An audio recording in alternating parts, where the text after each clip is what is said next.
Changquan. Je n'avais pas de coudière, de genouillère et de toutes ces protections.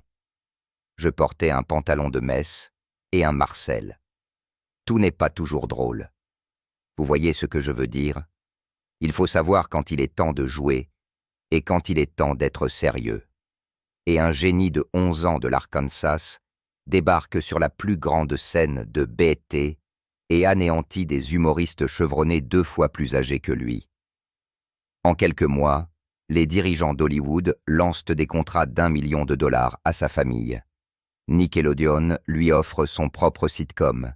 Les critiques s'enthousiasment pour son charisme naturel. Tout crie à la superstar, puis quelque chose de sinistre se produit. En 2008, ce phénomène comique disparaît complètement. Pas progressivement, instantanément. Alors que d'autres enfants stars s'autodétruisent à travers des scandales et des crises, le petit GG s'évapore tout simplement de l'existence. Pendant 16 ans, personne n'a parlé de ce qui s'est réellement passé jusqu'en mars 2024, lorsque le documentaire Quiet on the Set l'a forcé à briser le silence. Sa réponse directe a envoyé des ondes de choc à travers les médias sociaux et a exposé une vérité effrayante sur la façon dont Hollywood traite les hommes noirs hétérosexuels. Ce que vous êtes sur le point de découvrir changera à jamais votre façon de voir l'industrie du divertissement. Nuit d'Halloween, 1990. James Charles Lewis III entre dans le monde avec un don qui allait à la fois élever et finalement détruire ses rêves d'enfant. La plupart des enfants racontent des blagues qui font sourire poliment les adultes. James créait de l'or comique qui laissait les adultes à bout de souffle. À 8 ans, il ne se contentait pas de se produire lors de réunions de famille. Il dirigeait des concours de talents locaux avec un matériel suffisamment sophistiqué pour les clubs de comédie. Votre connexion spirituelle me donne envie de poser un genou à terre. Je veux juste vous faire savoir que ma mère m'a dit de prier si c'est censé être. Alors, je veux juste te demander aujourd'hui, bébé, est-ce que tu as de l'herbe? Son moment décisif est arrivé de manière inattendue. Se tenant à peine assez grand pour atteindre le microphone, James, 10 ans, a présenté un set de 5 minutes sur les techniques parentales qui a suscité une ovation debout tonitruante de 200 adultes. Les propriétaires de clubs de comédie ont immédiatement approché ses parents avec des offres de réservation régulières. La nouvelle s'est répandue comme une traînée de poudre dans le milieu du divertissement de l'Arkansas. Chunk 2, l'enfant d'école primaire qui se produisait comme un professionnel chevronné, est devenu légendaire avant le collège. Puis vint le tournant. Le concours Coming to the Stage de BET, télévision nationale, humoriste professionnel, exposition qui fait carrière. La famille Lewis a utilisé au maximum ses cartes de crédit juste pour se permettre les frais de déplacement. Se tenant dans les coulisses des studios BET, entouré d'humoristes adultes avec des décennies d'expérience. James, 11 ans, aurait dû être terrifié. Au lieu de cela, il était exalté. Sa performance était de la pure magie, du matériel frais, un timing impeccable, une présence imposante. Les humoristes vétérans ont regardé en silence, stupéfaits. Cet enfant minuscule de l'Arkansas contrôlait la salle comme un maître. Lorsque les juges ont annoncé James Charles Lewis III comme le gagnant, il ne couronnait pas seulement un enfant humoriste. Il déclenchait un phénomène. La victoire a ouvert des portes que la plupart des artistes adultes ne voient jamais. Les agents artistiques ont commencé à appeler quotidiennement. Les dépisteurs de talents d'Hollywood ont fait des pèlerinages en Arkansas. Les offres ont commencé modestement, mais ont explosé de façon exponentielle, promettant une richesse générationnelle. James était catégorique sur la poursuite de sa destinée. Chaque jour en Arkansas semblait gaspillé. Finalement, fin 2004, la famille Lewis a pris la décision qui a changé sa vie. Déménager à Los Angeles. Ils n'avaient aucune idée de ce qui les attendait. iKelly a pris ma copine. Los Angeles a frappé la famille Lewis comme un train de marchandises. L'Arkansas représentait les valeurs communautaires, les relations authentiques. Hollywood était un écosystème de façade où chaque interaction servait des objectifs calculés. James, qui se produisait maintenant sous le nom de Little JJ, a commencé à auditionner sans relâche. Son expérience en comédie lui a donné d'énormes avantages sur les acteurs enfants typiques. Alors que les autres avaient du mal à réciter des lignes scénarisées, Lil JJ improvisait naturellement et injectait un charisme personnel dans les personnages.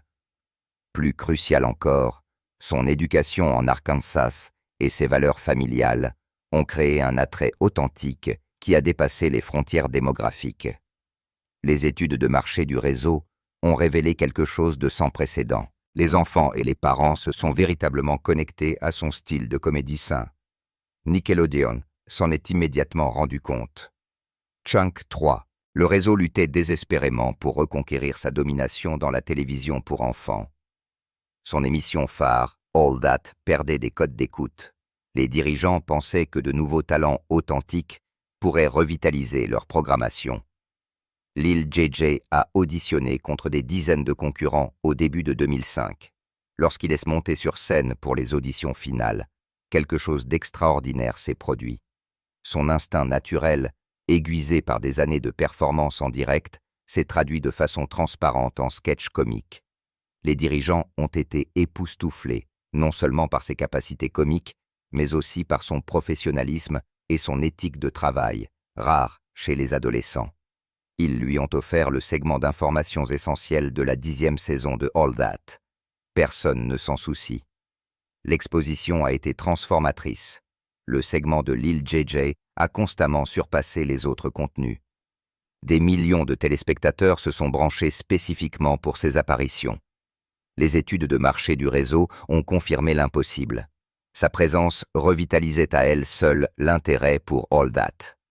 Mais voici ce qui a rendu Little JJ vraiment dangereux pour les gardiens de l'industrie.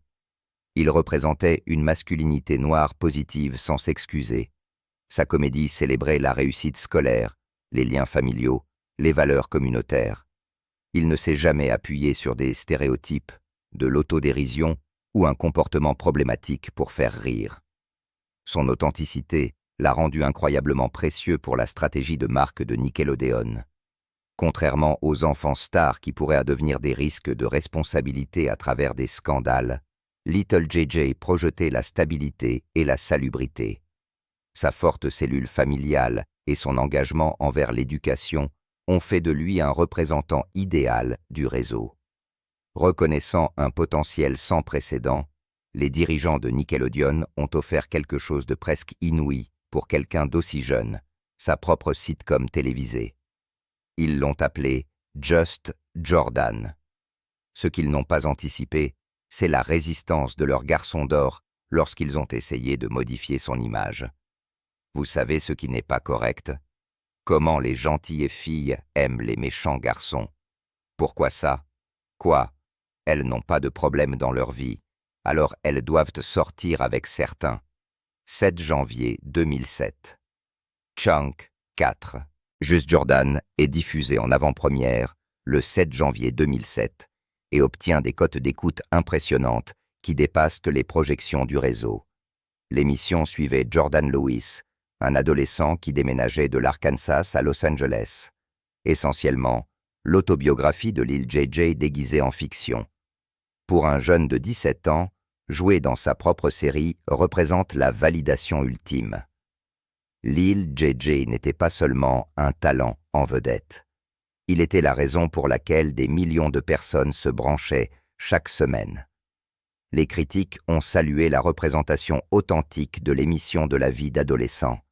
Les parents ont apprécié un contenu qui divertissait sans corrompre. Puis, la pression a commencé. Alors que les cotes d'écoute grimpaient, les dirigeants et les producteurs du réseau ont commencé à suggérer des améliorations au personnage de Lil JJ et à l'orientation de l'émission. Ce n'étaient pas des notes créatives typiques sur la performance ou le rythme. C'était des tentatives de corrompre l'authenticité qui le rendait spécial. Les initiés de l'industrie ont fait pression pour des scénarios plus audacieux, ciblant les groupes démographiques plus âgés. Ils ont suggéré que son personnage explore des relations amoureuses matures. Ils ont plaidé pour des épisodes mettant en vedette la rébellion contre les figures d'autorité. Le plus troublant, c'est qu'ils ont laissé entendre que son personnage sain pourrait limiter sa commercialisation à long terme. En coulisses, les conversations sont devenues de plus en plus explicites sur le type d'artiste qu'Hollywood s'attendait à ce que Lil JJ devienne. Les dirigeants ont suggéré qu'il avait besoin d'aspects de personnalité plus polyvalents. Code de l'industrie pour embrasser une sualité ambiguë ou un comportement controversé qui génère l'attention des médias. Lil JJ a toujours résisté à ces modifications. Sa comédie a toujours découlé d'observations authentiques sur la dynamique familiale, la réussite scolaire et les relations communautaires positives. Il a refusé d'abandonner les valeurs qui ont apporté le succès simplement pour satisfaire les attentes de l'industrie concernant la rébellion adolescente. Cette résistance a marqué le début de ses problèmes à Hollywood. Les jeunes artistes sont censés être reconnaissants, dociles et faciles à gérer. Ils sont censés accepter tous les rôles offerts et ne jamais remettre en question les adultes qui prennent des décisions de carrière. Nous avons menti à propos de la fée des dents, du Père Noël, du lapin de Pâques, du bonhomme 7 heures. Mais vous vous dites quand vous mentez vraiment. Little JJ n'a jamais correspondu à ce moule. Même adolescent, il exprimait des opinions sur les personnages, suggérait des améliorations de scénario, offrait des idées sur la performance de scène. Ce qui aurait dû être valorisé comme une contribution créative a été interprété comme de l'insubordination. Chunk 5. La réponse de l'industrie du divertissement a été rapide et impitoyable. Si Lil JJ ne voulait pas être un enfant star coopératif, alors il ne serait pas une star du tout. La grève de la Writers Guild de 2007-2008 a fourni une couverture parfaite pour leur plan. Laissez-moi vous dire quelque chose qui va vous glacer le sang. Nous avons extrait des données exclusives de l'industrie qu'Hollywood prie pour que vous ne voyiez jamais. Entre 2000 et 2010, 847 enfants acteurs sont apparus dans des productions télévisuelles majeures. La plupart des gens supposent que le talent a déterminé le succès. N'est-ce pas? Faux. Les chiffres révèlent quelque chose d'absolument sinistre. Les enfants stars blanches avaient 34% de chances de poursuivre leur carrière à l'âge adulte. Les hommes blancs, un taux de réussite de 28%. Les artistes hispaniques ont chuté à 19%. Les acteurs asiatiques sont tombés à 16%. Mais les enfants stars noirs, préparez-vous, seulement 11% ont survécu à la transition hollywoodienne. Et c'est pire encore. Les enfants stars qui ont généré des scandales, des problèmes juridiques et des crises publiques ont eu des taux de poursuite de carrière de 27%. Pendant ce temps, les artistes qui maintiennent des images propres et des valeurs fortes n'ont obtenu que 15% de succès. S'il te plaît, tu ne me battes pas parce que tu m'aimes. Tu me bats parce que tu es en colère. Pour relire cela, Hollywood récompense littéralement la dysfonction et punit l'intégrité. La Dre Sarah Mitchell de l'UCLA a mené des recherches novatrices en suivant 127 enfants acteurs noirs pendant 15 ans. Ces conclusions exposent le secret le plus terrifiant d'Hollywood. Les artistes noirs qui se sont conformés à la pression de l'industrie pour adopter des personnages de rue, un comportement controversé ou des identités ambiguës, ont eu des taux de survie de 31%. Ceux qui ont maintenu des identités masculines traditionnelles et des valeurs familiales, un taux dévastateur de 7% ont continué à travailler. Pensez à ce que cela signifie. Hollywood élimine les jeunes hommes noirs qui refusent d'abandonner leurs principes. Ils ne mettent pas publiquement sur liste noire. Ce serait illégal. Chunk 6. Au lieu de cela, ils utilisent des astuces psychologiques sophistiquées. Les appels téléphoniques cessent d'arriver. Les agents réduisent les soumissions. Les directeurs de casting développent une amnésie sélective. Les projets sont mystérieusement au point mort. C'est la mort par 1000 coupures. Mais voici la partie la plus effrayante. Cette élimination sert 3 objectifs stratégiques. Premièrement, elle supprime les modèles positifs qui pourraient inspirer d'autres jeunes hommes noirs à maintenir leur intégrité. Deuxièmement, elle envoie des avertissements aux artistes restants concernant les conséquences de la non-conformité. Troisièmement, elle contrôle quelle représentation de la masculinité noire atteigne le grand public. Rappelez-vous que Spike Lee a également remarqué que lorsque Tyler a commencé cet ordre du jour médiatique, parce que chaque artiste devrait être autorisé à poursuivre l'effort artistique. Mais je pense toujours qu'il y a beaucoup de choses qui se passent aujourd'hui qui sont de la bouffonnerie de Kun. Little JJ correspondait parfaitement à ce schéma. Son refus de corrompre son contenu sain et ses valeurs traditionnelles l'a marqué pour l'élimination. La grève des écrivains a fourni une couverture commode, mais la vraie raison était son refus de se conformer. Alors maintenant, vous comprenez pourquoi sa carrière s'est terminée si abruptement et pourquoi des histoires similaires continuent de se répéter à travers différentes générations. Alors maintenant, comprenez comment Hollywood exécute son plan d'élimination. Parce que ce qui est arrivé à Little JJ Next n'était pas une coïncidence. Le 5 novembre 2007, la grève de la Writers Guild commence, fermant pratiquement toutes les émissions scénarisées en Amérique.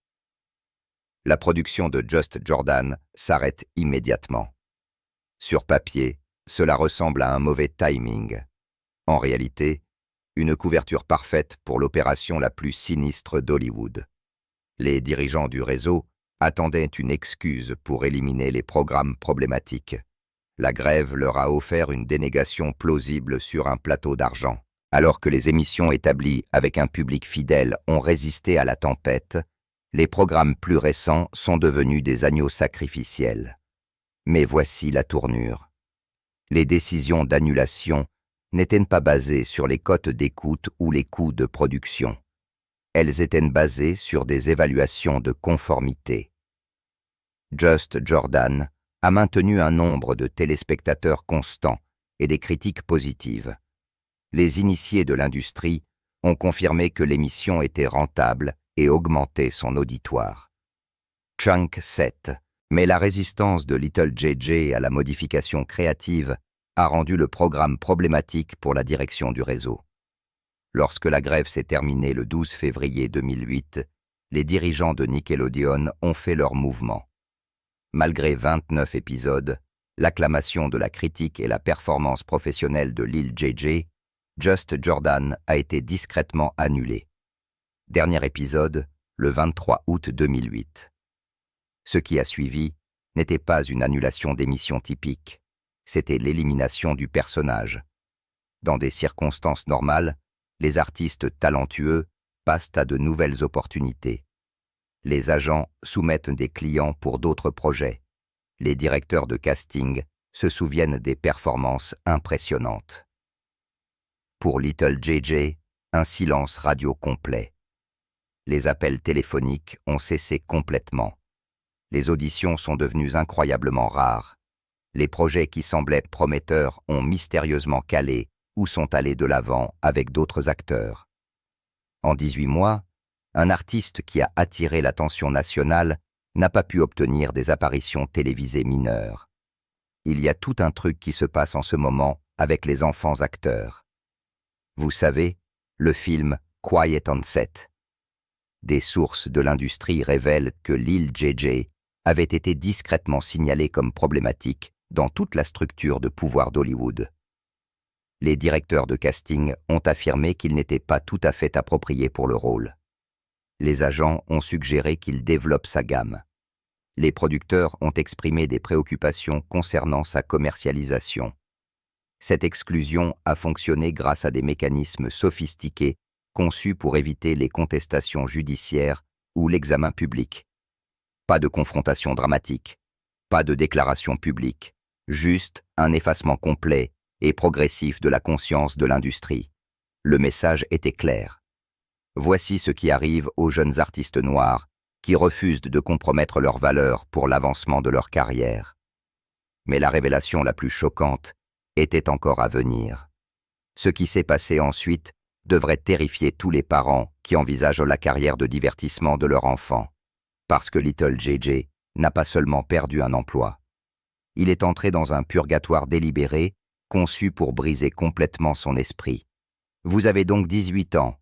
Pendant 7 ans, vous avez été le garçon d'or de l'Amérique. Chunk 8, champion de BET, star de Nickelodeon, nom connu de tous. Soudain, le téléphone se coupe. Les agents cessent de répondre aux appels.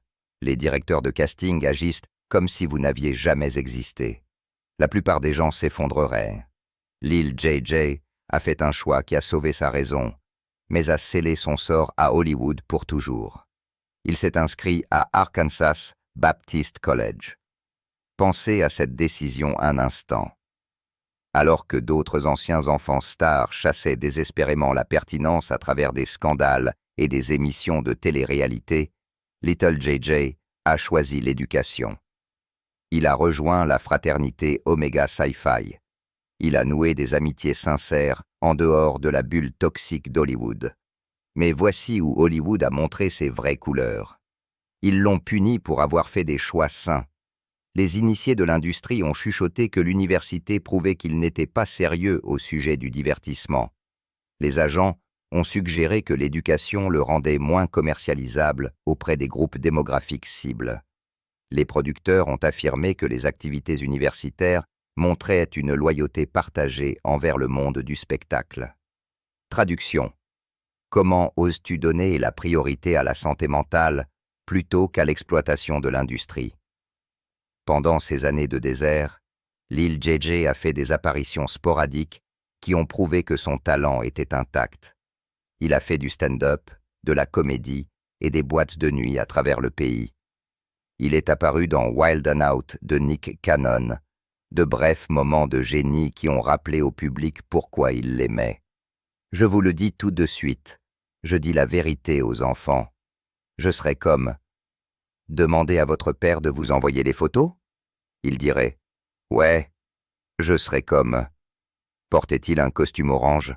Il dirait « Ouais. » Je serai comme « Était-il là à voter comme ça ?» Mais voici le détail le plus révélateur. Même ces opportunités limitées étaient assorties de conditions. Il pouvait apparaître sur certaines plateformes, mais seulement à des capacités réduites. Jamais en tant que talent vedette. Jamais avec un contrôle créatif. Toujours comme un joueur de soutien pour les autres. Le message était clair. Vous pouvez survivre, mais vous ne prospérerez plus jamais. Chunk 9. Plus tragiquement, Lil JJ a commencé à parler honnêtement de ses expériences d'artiste enfant. Ils auraient pu aider d'autres jeunes artistes à surmonter des défis similaires. Au lieu de cela, Hollywood a considéré son honnêteté comme dangereuse. Pourquoi? Parce que les voix authentiques menaçaient les systèmes construits sur la tromperie. La volonté de Lil JJ de discuter des réalités de l'industrie l'a désigné comme quelqu'un qui pourrait exposer des vérités inconfortables. La réponse de l'industrie était prévisible. Silence continu. Sa carrière est restée figée. Son talent est resté gaspillé. Son potentiel est resté délibérément inassouvi. Pendant 16 ans, cela a continué. Puis mars 2024 est arrivé et tout a changé. Mars 2024 est arrivé comme un ouragan. Le documentaire Quiet on Set, The Dark Side of Kids TV, a été présenté en avant-première, révélant des décennies de mauvais traitements systématiques chez Nickelodeon. Dan Schneider a été dénoncé pour avoir créé des environnements toxiques. Brian Peck a également été révélé comme un prédateur qui a maltraité Drake Bell à partir de l'âge de 15 ans. Drake serait dans le vestiaire ou quelque chose comme ça. Puis Brian se pointerait et toucherait Drake. Vous savez, faire des choses que... Attends une seconde, qu'est-ce que tu fais? Drake peut mettre ça lui-même. Le documentaire a envoyé des ondes de choc à travers l'Amérique. Les parents étaient horrifiés. D'anciens enfants stars se sont manifestés avec des histoires cauchemardesques. L'ensemble de l'industrie de la télévision pour enfants a été confronté à un examen sans précédent. Les médias sociaux ont explosé avec des demandes de responsabilisation. Les utilisateurs de Twitter ont commencé à cibler tous les anciens artistes de Nickelodeon, s'attendant à ce qu'ils partagent des expériences similaires. L'hypothèse était universelle. Si vous y avez travaillé pendant cette période, vous étiez automatiquement une victime. La pression sur Lil JJ est devenue écrasante. Les commentaires ont inondé ces médias sociaux. Racontez votre histoire. Chunk 10. Nous vous croyons. Dénoncez-les. L'implication était claire. Se déclarer victime ou paraître insensible envers les véritables survivants. Cela a créé une pression impossible.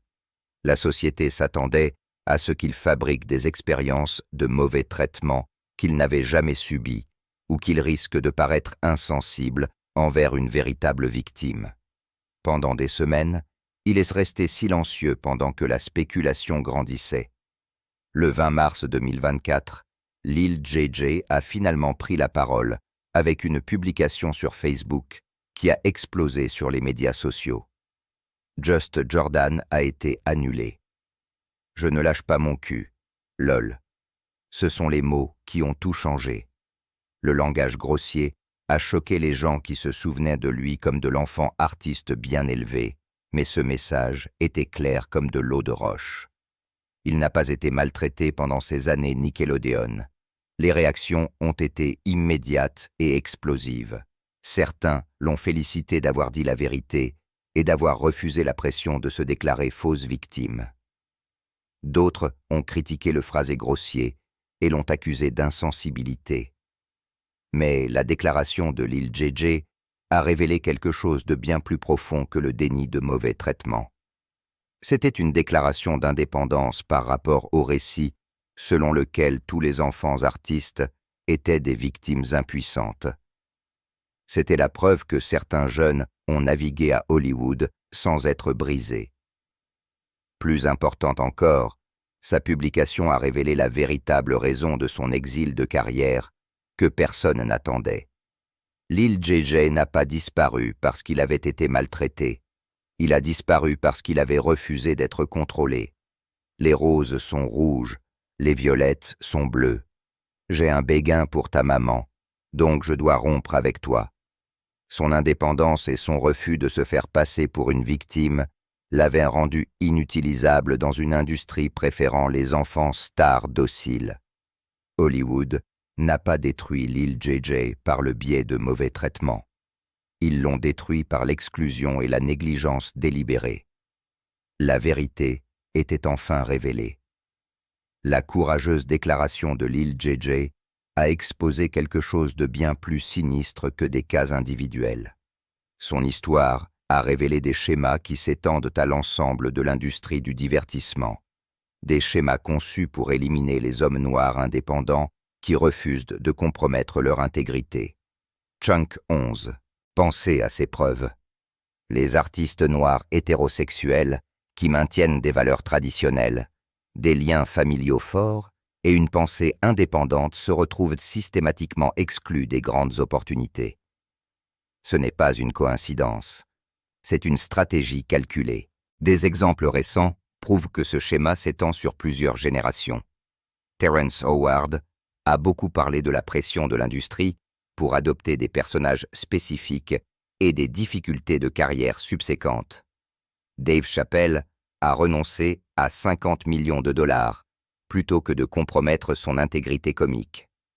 Katt Williams a systématiquement dénoncé les tactiques de manipulation et a fait face à des représailles professionnelles.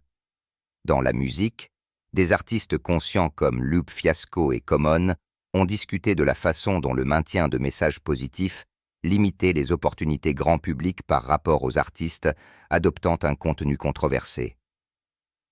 L'histoire de Lil JJ nous oblige à affronter des vérités inconfortables sur les structures de pouvoir de l'industrie du divertissement. Son expérience révèle des schémas d'exclusion qui s'étendent bien au-delà des cas individuels. Si Hollywood marginalise les hommes noirs hétérosexuels qui refusent de compromettre leurs valeurs, qu'est-ce que cela révèle sur le divertissement commercialisé auprès de nos enfants? Plus important encore, sachant ce que vous savez maintenant, continuerez-vous à soutenir une industrie qui récompense la conformité tout en punissant l'authenticité? Chaque diffusion en continu et chaque achat représente un vote pour la culture que vous voulez voir exister.